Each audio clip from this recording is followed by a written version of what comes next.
Good morning, dear students. So,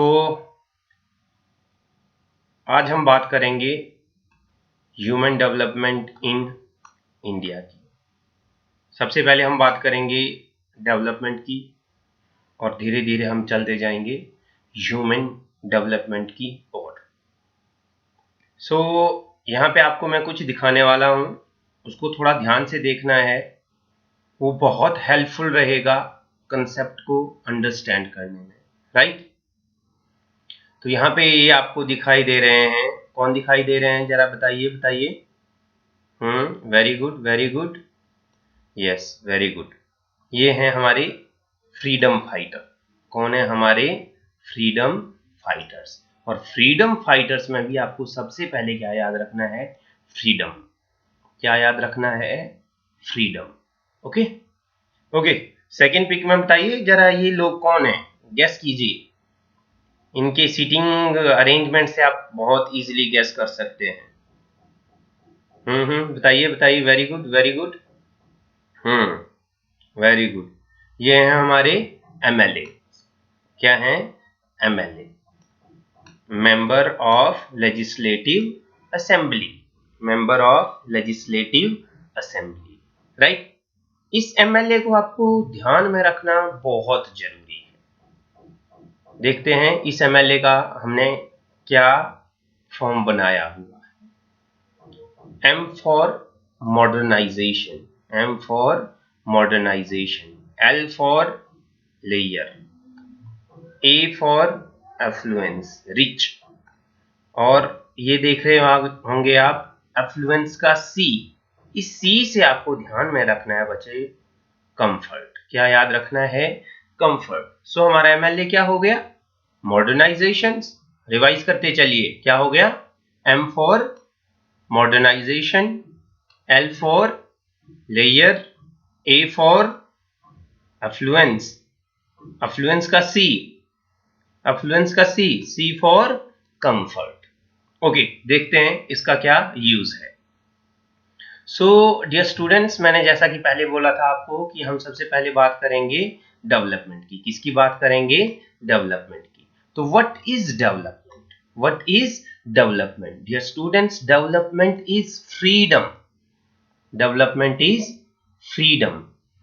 दिखाए थे ना मैंने आपको पिछले स्लाइड में फ्रीडम फाइटर्स, तो वो क्लियर करेगा।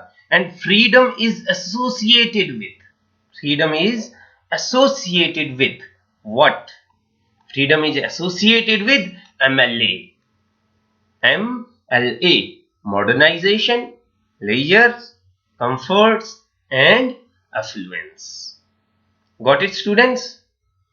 ओके। आप यहां पे देख पा रहे होंगे कि कैसे एक ऑटोमेटिक इंडस्ट्री में काम किए जा रही हैं मशीन्स, राइट? तो ये क्या है? बेसिकली हमारे पास इंडस्ट्रीज हैं। ये क्या है? देखो यहाँ पे सारे के सारे जितने भी काम हैं वो किस पे किए जा रहे हैं? कंप्यूटर्स पे। तो हम बोल सकते हैं कंप्यूटराइजेशंस। ओके। यहाँ पे हमको वेल इस्टेब्लिश्ड ट्रांसपोर्ट नेटवर्क दिखाई दे रहा है। दिखाई दे रहा है ना? सभी को आई थिंक दिखाई दे रहा होगा, है ना? और आगे अगर हम देखते हैं तो यहाँ पे क्या है? बहुत ही अच्छा मॉडर्न इस्टेब्लिश्ड एजुकेशन सिस्टम। और हमारे पास बहुत ऐसे कंट्रीज जहाँ पे क्या रहते हैं? बहुत ही अच्छे एडवांस्ड मेडिकल फैसिलिटीज रहते हैं, है ना? तो देखते हैं ये जो हमने बातें की हैं, जैसे फॉर एग्जांपल इंडस्ट्रीज की बात की, कंप्यूटराइजेशन की बात की, ट्रांसपोर्ट की बात की, एजुकेशन की बात की, they all are the symbols of development. ये जितने भी है ना, चाहे इंडस्ट्री है, चाहे कंप्यूटराइजेशन है, चाहे ट्रांसपोर्ट एंड कम्युनिकेशन नेटवर्क है, चाहे एजुकेशनल फैसिलिटीज हैं, चाहे एडवांस्ड मेडिकल फैसिलिटीज हैं, चाहे सेफ्टी एंड सिक्योरिटी हो, ये क्या है? Symbols of development. तो आपको बता दिया है कि the symbols of development: computerisation, industrialisation, transport and communication network, education system, medical facilities and safety and security. यहाँ पे आपको एक पर्सन दिखाई दे रहा है जिसको हम बोलेंगे एक इंडिविजुअल, और इंडिविजुअल्स को मिला के क्या बनती है हमारे पास कम्युनिटी, और कम्युनिटी से क्या बनता है बाद में हमारे पास कंट्रीज।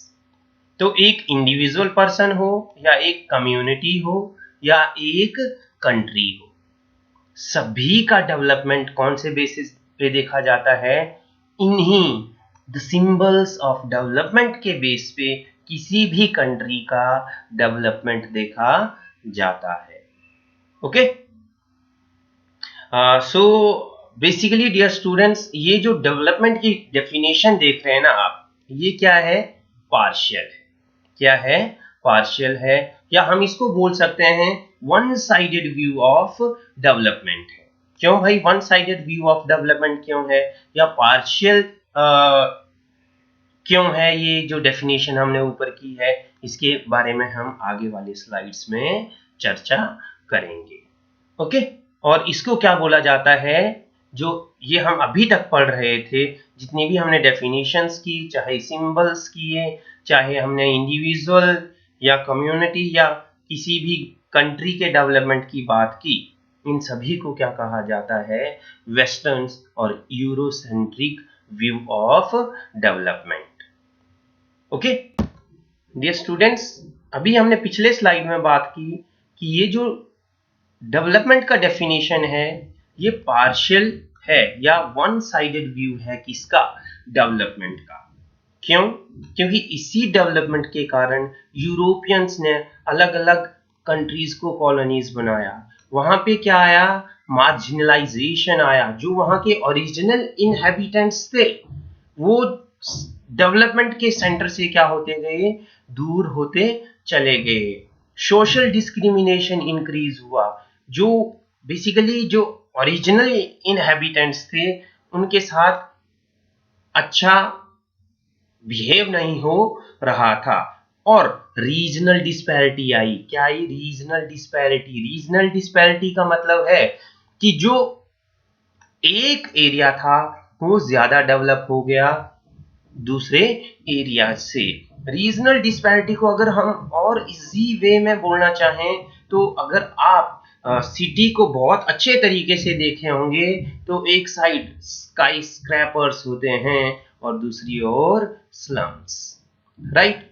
तो सिमिलर वे में हम रीजनल डिस्पैरिटी को एक्सप्लेन कर सकते हैं कि कुछ जो कंट्री का पार्ट है वो बहुत ज्यादा डेवलप्ड हो जाता है और दूसरा पार्ट बहुत बैकवर्ड रह जाता है। तो ये क्या था, ये डेवलपमेंट का सेकंड साइड था। ये क्या था, डेवलपमेंट का सेकंड साइड। और अगर हम इंडिया के बारे में बात करें डेवलपमेंट के रिलेशन में, तो इंडिया के लिए जो डेवलपमेंट है वो मिक्स्ड बैग रहा है। किसका, अपॉर्चुनिटीज का as well as neglect and deprivations, right.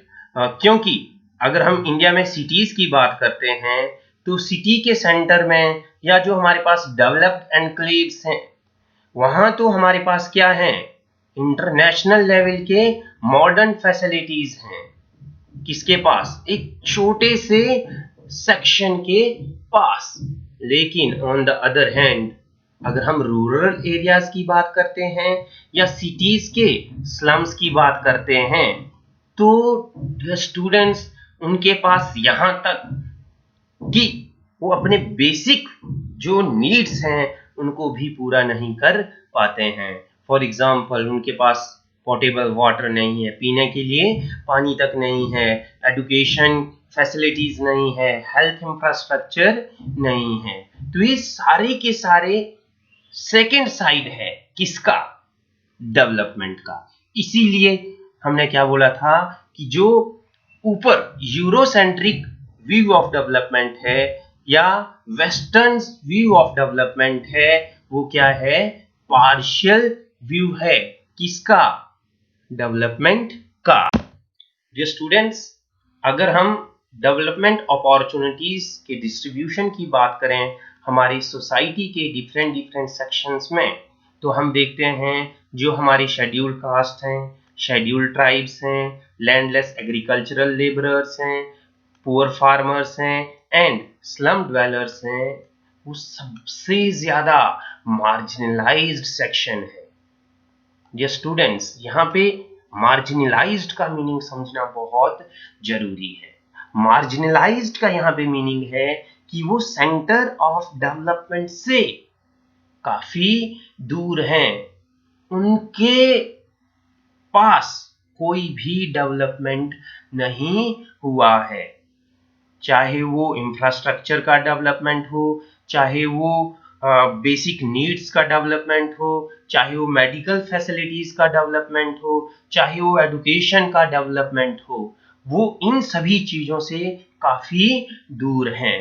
और अगर हम इन 4 सेक्शंस में भी देखें तो सबसे ज्यादा अगर कोई मार्जिनलाइज्ड सेक्शन है तो वो है फीमेल्स।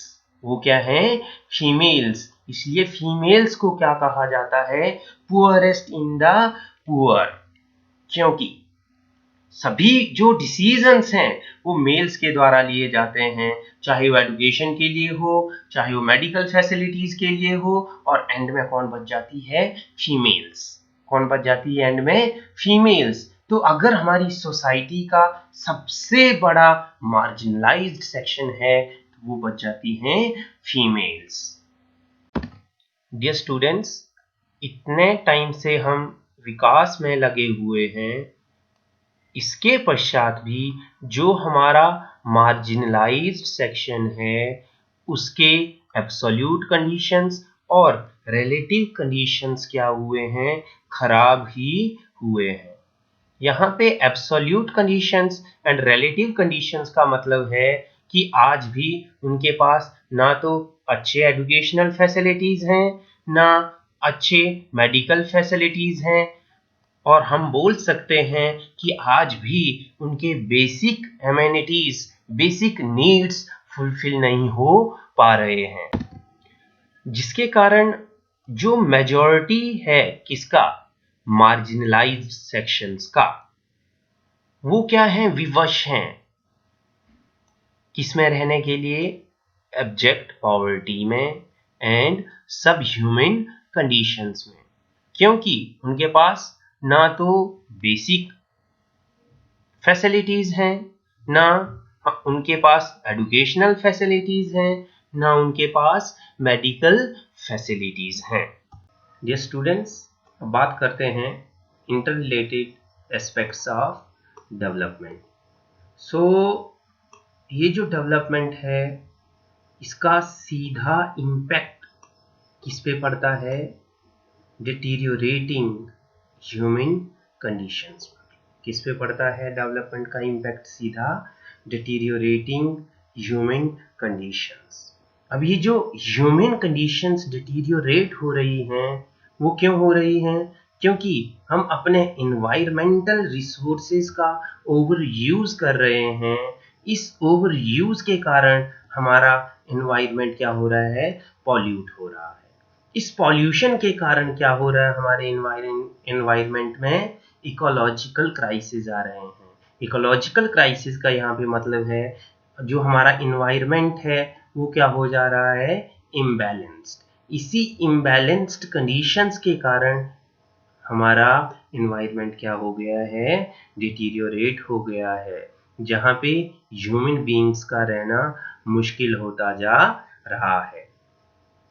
ओके, सो ये जितना भी इन्वायरमेंटल पॉल्यूशन है, चाहे वो एयर पॉल्यूशन हो, चाहे सॉइल पॉल्यूशन हो, चाहे वाटर पॉल्यूशन हो, चाहे नॉइज पॉल्यूशन हो, इसने किसको लीड किया है? ट्रेजेडी ऑफ कॉमन्स को। Okay, and it have also threatened the existence of our society. इतना ज्यादा पॉल्यूशन हमारे इन्वायरमेंट का हो गया है कि लोगों का वहां पे रहना मुश्किल हो जाता है। Dear students, due to the activities of development, the poor are being subjected to 3 interrelated processes of declining capabilities. The first and the foremost is social capability. जो सोशल कैपेबिलिटी है वो कैसे डिक्लाइन हुआ है? पहला, डिस्प्लेसमेंट। देखो, अगर कोई भी आदमी है वो अपने ओरिजिनल प्लेस से सेकंड प्लेस पे जाता है तो उसका क्या हो जाता है? सोशल कैपेबिलिटी डिक्लाइन करता है। एंड देन सेकंड क्या होता है? अगर वो सेकंड प्लेस पे चला गया है तो उसका जो सोशल रिलेशंस है फर्स्ट प्लेस से वो भी क्या हो जाएंगी? वीक हो जाएंगी। ओके, देन सेकंड आता है इन्वायरमेंटल कैपेबिलिटीज कैसे डिक्लाइन कर रहे हैं? Due to the pollution, due to the pollutions. और पर्सनल कैपेबिलिटीज कैसे डिक्लाइन कर रहे हैं? Due to increasing incidence of disease. काफी सारे डिजीज आ गए हैं, किसके कारण? इन्हीं डेवलपमेंटल एक्टिविटीज के कारण। और डिफरेंट डिफरेंट टाइप के एक्सीडेंट्स हमारे सोसाइटी में हो रहे हैं, जो किसको कम करता है? हमारे पर्सनल कैपेबिलिटीज को। किसी की टांग टूट जाती है, किसी की बाजू टूट जाती है, राइट? तो उससे पर्सन की जो कैपेबिलिटीज हैं वो क्या हो जाती है? कम हो जाती है। सो इन सभी डिक्लाइनिंग कैपेबिलिटीज का हमारे पास 3 declining capabilities, social, environmental and personal capabilities का क्या हुआ है? नेगेटिव इफेक्ट हुआ है। क्या हुआ है? नेगेटिव इफेक्ट हुआ है। किस पर? पुअर्स के क्वालिटी ऑफ लाइफ पे एंड ह्यूमन डेवलपमेंट पे। आप इन 3 डिक्लाइनिंग कैपेबिलिटीज को एस ई पी सेप से याद रख सकते हैं।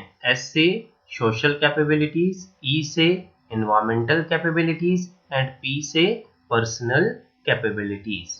सो declining capabilities is equal to SEP. Dear students, previous slides के बेस पे हम बोल सकते हैं कि जो यूरोसेंट्रिक व्यू ऑफ डेवलपमेंट है या वेस्टर्न व्यू ऑफ डेवलपमेंट है वो social injustice, regional imbalances and environmental degradation के इश्यूज को एड्रेस करने में सफल नहीं रहा है, राइट? यह इन इश्यूज को सॉल्व नहीं कर पाया, बल्कि it is considered as prime cause of the social distributive injustice, second, deterioration in the quality of life and human development, and third is ecological crisis and social unrest. So that's all for today. Thank you so much.